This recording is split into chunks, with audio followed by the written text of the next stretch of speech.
নমস্কার বন্ধুরা, আমি মন্দিরা রূপকথা হেয়ার টিপসে তোমাদের সবাইকে স্বাগত জানাচ্ছি।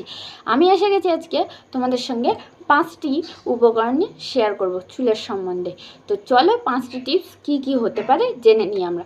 প্রথমত 1 নাম্বার, চুল আমরা টেনে খিঁচে বাঁধবো না, কারণ চুলের গোড়া খুব নরম হয় এবং খুব স্মুথ হয়। যেহেতু আমরা যদি টেনে অনেক এরকমভাবে খিঁচে বাঁধে, তো এই জায়গা থেকে চুলগুলো উঠে যেতে পারে বা চুলের কেটে কেটে যেতে পারে, যেহেতু বাঁধবো না ওরকমভাবে।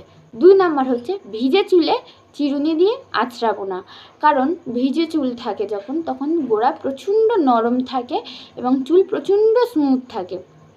যেহেতু চুল তখন যদি আঁচড়াই তাহলে চুল উঠে যাওয়ার সম্ভাবনা বেশি।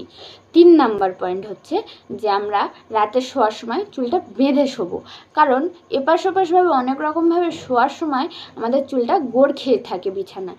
তো সেই হিসাবে আগা ফেটে যেতে পারে এবং তোমাদের রুক্ষ হয়ে যেতে পারে চুল, যেহেতু আমরা চুল বিনি করে এবং গুটিয়ে শোবো শোয়ার সময়। বন্ধুরা, 4 নাম্বার পয়েন্ট হচ্ছে, আমরা যে গার্ডারে চুল বাঁধবো সেই গার্ডারটা সিল্কের গার্ডার হতে হবে। সিল্ক গার্ডার কী করে, যেসব গার্ডারে রাবারের গার্ডার না হয়, যেসব গার্ডারের মধ্যে সিল্ক কাপড় দিয়ে ব্যান্ড করা থাকে, সেই গার্ডারগুলো দিয়ে চুল বাঁধলে চুল খুব ভালো থাকে এবং ড্যামেজও হয় না, রুক্ষও হয় না।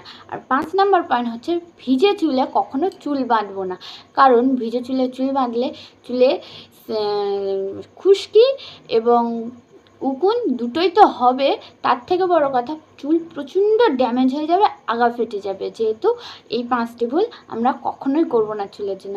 তো আজকে ভিডিও আমার এই পর্যন্ত। ভালো থেকো তোমরা, আর ভিডিও ভালো লাগলে একটা করে লাইক করে দিও। তো চলো, টাটা, বাই বাই।